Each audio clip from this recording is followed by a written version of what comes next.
시는 귀한 성도님들을 주님의 이름으로 환영합니다. 월요일 아침에는 모두가 마음이 좀 분주해지는 것 같습니다.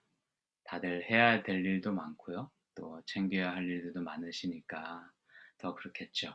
네, 이렇게 월요일 아침부터 주님의 말씀을 사모해서 이 자리에 나오신 여러분들이 정말 하나님을 사모하시는 분들이라고 저는 생각합니다. 저도 월요일 아침마다 이렇게 말씀 산책을 맡게 된 것을 영광으로 생각합니다. 오늘 말씀을 통해서 이번 한 주도 하나님의 인도하심을 잘 분별해서 순종하며 살아가는 복된 한 주 되시기를 소망합니다. 그럼 오늘 본문 말씀을 함께 묵상하시겠습니다. 오늘 말씀은 출애굽기 12장 29절에서 36절 말씀입니다. 출애굽기 12장 29절에서 36절 말씀을 제가 봉독해 드리겠습니다. 밤중에 여호와께서 애굽 땅에서 모든 처음 난 것, 곧 왕위에 앉은 바로의 장자로부터 옥에 갇힌 사람의 장자까지와 가축의 처음 난 것을 다 치심해 그 밤에 바로와 그 모든 신하와 모든 애굽 사람이 일어나고 애굽에 큰 부르짖음이 있었으니 이는 그 나라에 죽임을 당하지 아니한 집이 하나도 없었음이었더라. 밤에 바로가 모세와 아론을 불러서 이르되 너희와 이스라엘 자손은 일어나 내 백성 가운데에서 떠나 너희의 말대로 가서 여호와를 섬기며 너희가 말한 대로 너희 양과 너희 소도 몰아가고 나를 위하여 축복하라 하며 애굽 사람들은 말하기를 우리가 다 죽은 자가 되도다 하고 그 백성을 재촉하여 그 땅에서 속히 내보내려 하므로 그 백성이 발교되지 못한 반죽 담은 그릇을 옷에 싸서 어깨에 매니라. 이스라엘 자손이 모세의 말대로 하여 애굽 사람에게 은금 패물과 의복을 구하매 여호와께서 애굽 사람들에게 이스라엘 백성에게 은혜를 입히게 하사 그들이 구하는 대로 주게 하심으로 그들이 애굽 사람의 물품을 취하였더라. 아멘. 자, 이제 드디어 마지막 재앙이 시작되었습니다. 이 재앙은 성도님들 모두 잘 아시는 바와 같이요. 이집트의 모든 사람과 또 생축의 장자들을 하나님께서 심판하시는 참 무서운 재앙입니다. 이 재앙을 끝으로 그동안 끈질기게 버티던 이 파라오도 이집트 사람들도 모두가 하나님의 권능 앞에 완전히 항복하고요. 또 이스라엘 백성들을 보내고 맙니다. 엄밀히 말하면요. 그냥 허락한 것이 아니라 자신들이 두려워서 속히 떠나라고 간곡히 부탁하는 그러한 묘한 상황이 펼쳐졌습니다. 또 이 과정 가운데 하나님은요. 이스라엘 백성들이 그동안 수백 년간 종살이 하면서 강제 노역을 했던 대가도 갚아 주십니다. 이집트인들 마음에 여호와 하나님에 대한 두려운 마음을 불어넣으셔서 그들이 빨리 이스라엘 백성들을 보내려고 이스라엘 백성들이 요구한 패물과 의복들을 구하는 대로 다 주도록 만드셨습니다. 그렇게 함으로써 이스라엘 백성들은 정당한 보상을 받게 됩니다. 성경은 이것을 하나님의 은혜라고 말씀합니다. 참 하나님은 놀랍습니다. 이 큰 것만 챙기시는 것이 아니라요. 세세한 것까지 다 아시고 챙겨주시는 분이 바로 우리 하나님이십니다. 사실 이집트인들이 순순히 자기 패물을 준 일은요, 이건 예사의 일이 아닙니다. 저는 아마도 인류 역사상이요, 지배 민족이 피지배 민족에게 이 패물까지 바치면서 떠나달라고 부탁한 경우는 이 일이 전무후무하지 않을까 생각합니다. 도저히 하나님께서 개입하시지 않으셨다면 일어날 수 없는 일이었습니다.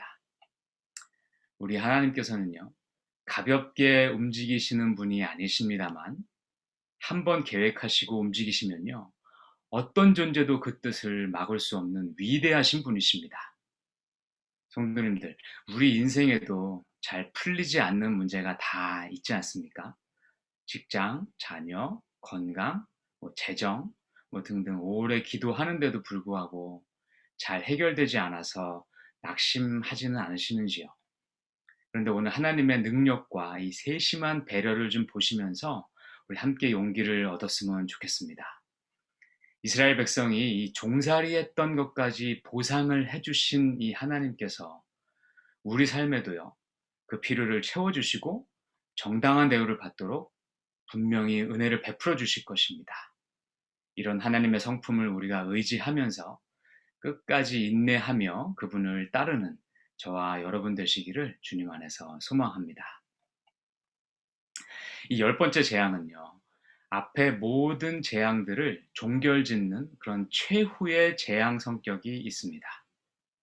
따라서 하나님이 열 가지 재앙을 통해서 이루고자 하셨던 것들이 이번 재앙을 통해서 다 이루어졌습니다. 그렇다면 이 열 번째 재앙을 통해서 과연 하나님의 어떤 의도가 이루어졌는지를 살펴보는 것은 의미가 있겠다고 할 수 있죠. 뭐 여러 가지가 있겠지만요. 특별히 저는 오늘 본문 말씀에 좀 집중해서 그 의미들을 몇 가지 함께 나누도록 하겠습니다. 먼저 이 재앙을 통해서요, 하나님이 온 세상의 통치자요, 심판자이심이 분명하게 드러났습니다. 29절 말씀입니다.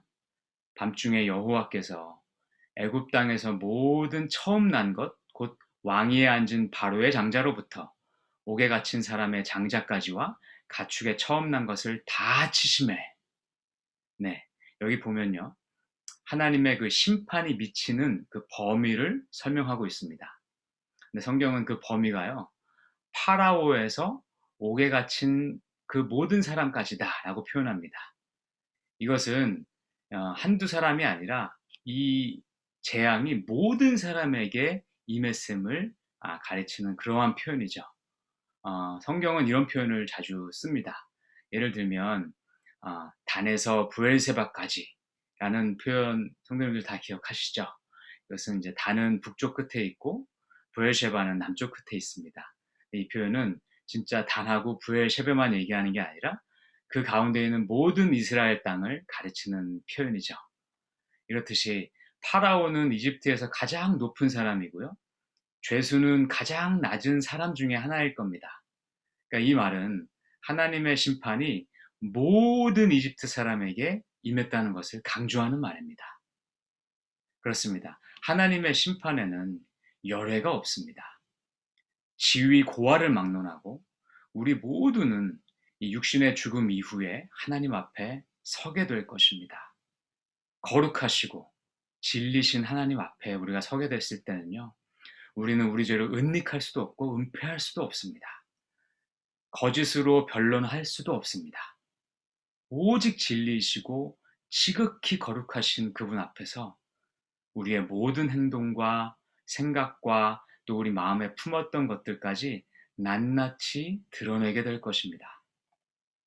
이때 이 준엄하신 하나님의 심판대 앞에서 통용되는 변론이 딱 하나 있는데, 그것은 바로 어린 양 예수 그리스도의 보혈입니다. 이 보혈의 흔적이 우리에게 있으면 우리 죄와 허물은 사함을 받을 수 있습니다. 6월절 밤에 이스라엘 백성들에게 그런 일이 일어났던 것처럼 말이죠. 이것을 성경은 반복해서 명확하게 우리에게 말씀해주고 있습니다.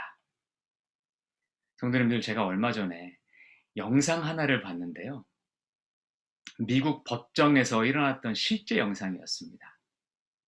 한 40대 정도로 보이는 이제 피고인 한 분이 최종 판결을 받는 그러한 영상이었는데요. 이분은 이제 10대 때에 억울하게 살인 사건에 휘말리면서 누명을 써서 살인죄로 이미 20여 년을 복역을 한 상태였습니다. 그런데 그는 이 자신의 혐의를 벗기 위해서 포기하지 않고 계속 항소했고요. 그 지난한 모든 항소 과정이 다 이제 마무리돼서 이제 마지막 최종 판결을 받는 자리에 서 있었습니다. 만약 그가 그 자리에서 무죄가 석방되면요, 그는 자유의 몸이 됩니다. 그런데 유죄 판결을 받게 되면요, 그는 남은 평생을 지난 20년처럼 감옥에서 보내야 되는 그런 상황이었어요. 이 판사 앞에 그가 서 있는데요, 이게 얼마나 불안해하는지 제가 차마 눈뜨고 볼 수가 없는 그러한 불쌍한 모습이었습니다. 그의 얼굴 가운데서 지난 20년간 그의 삶이 어떠했는지를 읽을 수가 있겠더라고요. 절대로 이렇게 억울하게 내 삶을 끝낼 수 없다는 그러한 그 결연한 의지도 보였습니다. 그런데 혹시나 또 유죄 판결을 받으면 어떡할까 하는 그 극도의 불안감에 그는 제대로 몸도 가누지도 못했어요. 옆에 있던 변호사가 그를 진정시키려고 했는데 그는 도저히 진정할 수가 없었습니다. 그러한 극도의 불안감에 그는 완전히 멘탈이 붕괴되어서요. 마치 이 혼내는 엄한 선생님 앞에 서 있는 어린아이처럼요. 이 좌불안석하는 모습이었습니다. 그리고 이제 얼마 시간이 지나서 이윽고 이제 판사가 최종 판결문을 읽어 나갔는데요. 너무나 감사하게 그는 무죄를 입증받았습니다. 근데 그 판결문이 끝남과 동시에 그는 그 자리에 완전히 쓰러져 버렸습니다. 참관석에 있었던 그 가족분들과 지인들에서는 감격스러운 함성 소리가 연하게 이어졌습니다. 저는 이제 그 영상을 보면서 저도 모르게 눈시울이 좀 뜨거워지더라고요. 네, 그분이 겪었을 그 고통스러운 시절도 좀 생각이 되고요. 또 그 이 재판장에서 그가 겪었을 그 극도의 긴장감이 마치 이제 제게 전해지는 것 같은 그런 느낌이 좀 들더라고요. 근데 정말 그 재판장 안에 많은 사람들이 있었지만 그 사람을 변호할 수 있는 사람은 딱 한 사람, 변호사 한 분뿐이었습니다. 이 모습을 보는데 아, 우리가 하나님 앞에 섰을 때도 이러지 않을까라는 생각이 좀 들었습니다. 바로 그 준엄한 장소에서 저희를 변호할 수 있는 분은 딱 한 분, 예수 그리스도밖에 없습니다. 예수님께서 우리를 위해서 내가 십자가에서 흘린 피가 내 사랑하는 아들, 내 사랑하는 딸의 죄를 덮었습니다. 라고 변호만 해주시면 우리는 죄사함을 받는 것입니다. 다른 그 어떤 것도 그 자리에서 받아들여지지가 않습니다. 이것이 십자가 보혈의 능력입니다. 앞서 봤던 영상에서도요. 이 그 세상 법정에서도 어느 누구도 장난기 있게 그 자리에 설 수가 없었습니다. 그런데 준엄하신 하나님 앞에서 어떻겠습니까? 성도 여러분, 가끔 전도하다 보면 이런 분들 계십니다. 아니, 내가 왜 죄인이냐고. 정말 내가 죄인이라면 나는 그냥 내 죄값을 달게 받겠다고 말이죠. 참 무서운 말입니다. 하나님의 심판을 견딜 수 있는 사람은 아무도 없습니다. 그래서 먼저 구원받은 우리는 정말 안타까운 마음으로 예수를 전해야 합니다. 요한복음 14장 6절에 내가 곧 길이요 진리요 생명이니 나로 말미암지 않고는 아버지께로 올 자가 없느니라 예수님께서 말씀하셨습니다. 6월절 어린 양 되신 예수님 말고는 천하에 구원받을 다른 방법이 없습니다. 장자의 재앙은요, 앞으로 우리가 서게 될 하나님의 심판대의 모습을 그려보게 해줍니다.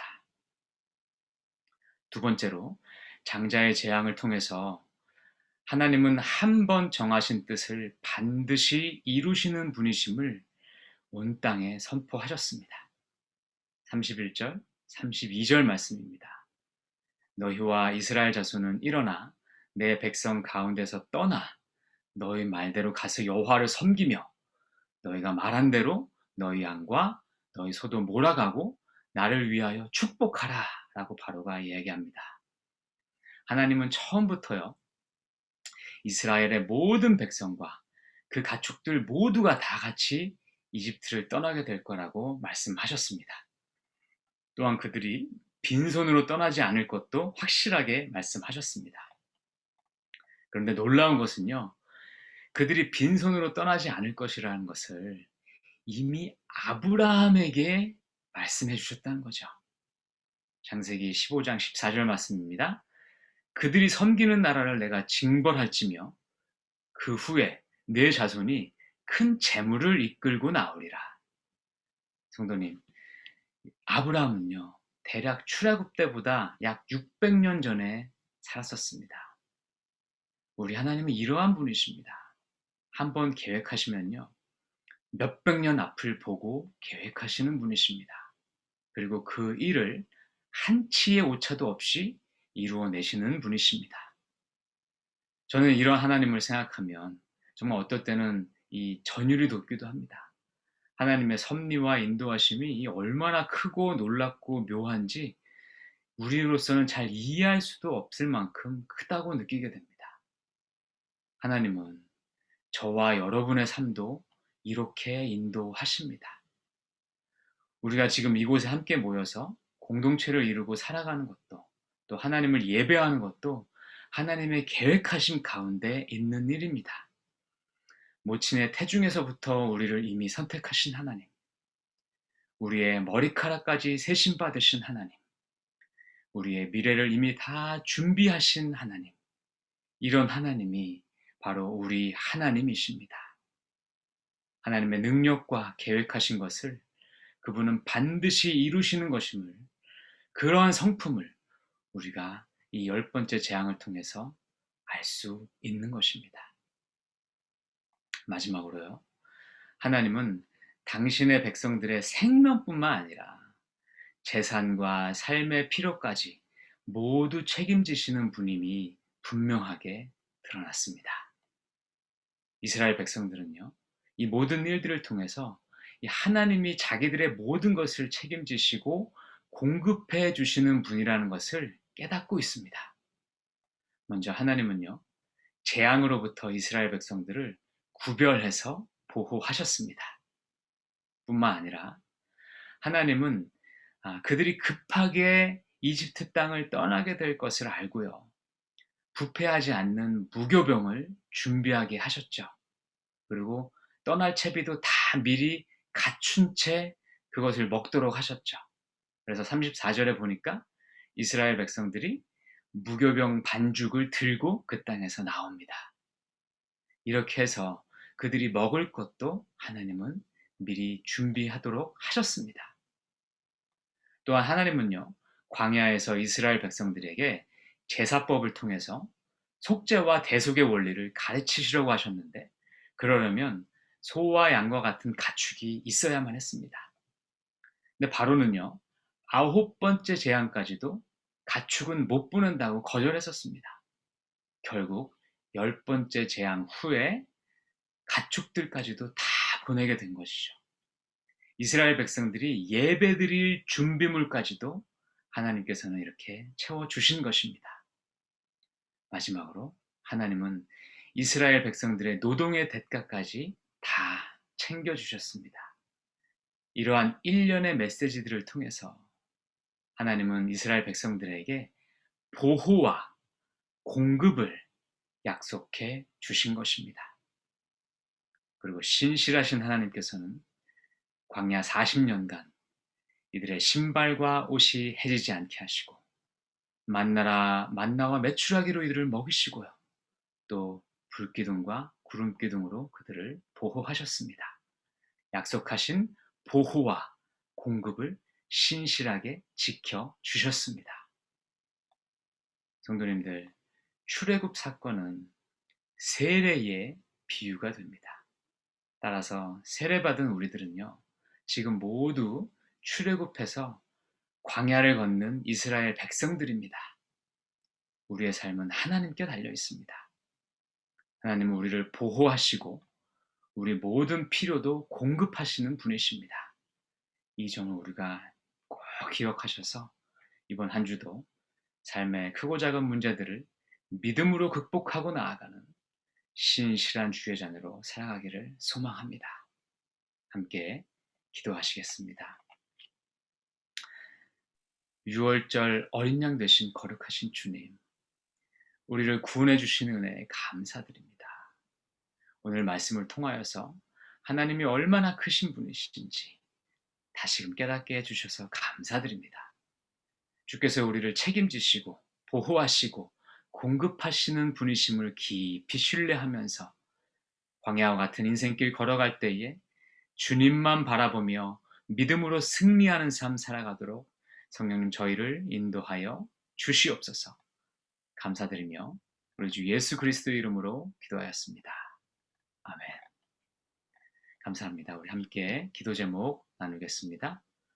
먼저 오늘은 다른 것보다 우리를 구원해 주신 이 대속의 은혜를 감사하는 기도를 드렸으면 좋겠습니다. 구원은 우리에게 값없이 주셨지만 그것은 결코 공짜가 아니었습니다. 6월절 어린 양 예수의 희생의 결과물이었습니다. 이를 기억하면서 감사드리는 기도를 드렸으면 좋겠습니다. 두 번째로는요, 저희 AKPC 교회가 전교인 큐티 생활화 운동을 하고 있는데 보다 많은 성도님들이 함께 동참하셔서 큐티가 우리 교회의 체질이 되고 또 DNA가 될 수 있도록 기도해 주시면 감사하겠습니다. 마지막으로요, 교회가 현장 예배 재개를 준비하고 있습니다. 그 과정이 순탄하게 진행되도록 하나님께서 항상 함께 해주시고 또 이를 통해서 그동안 영적으로 힘들었던 많은 성도님들이 예배의 기쁨과 이 영적 활력을 받게 되시고 또 교회에 영적 부흥이 임하기를 함께 기도해 주시면 감사하겠습니다. 다 같이 기도하시겠습니다.